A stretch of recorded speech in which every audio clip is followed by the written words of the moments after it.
Жаштардын ден соолугун чыңдоо, сейрик жашоого чакыруу максатында Кыргыз Республикасынын президенти жарлыкка кол койду.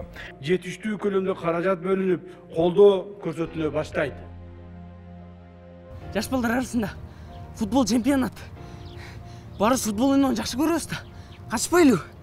Келечекте Месси, Роналдо, же биздин Гүлжигит Алыкулов, Мирлан Мирзоевдей болуп, Кыргызстан дүйнөгө таанысак жаманбы? Ааламга жол айылдан башталат дейт. Футбол жакшы ойногон балдарды издейли. Анан атамды тренер болуп бер дейм. Сүйлөштүкпү? Сүйлөштүк. Футболдун айына менин бутум эмне болуп отурат, эй? Бар андан көрө барып сабагыңарды оку.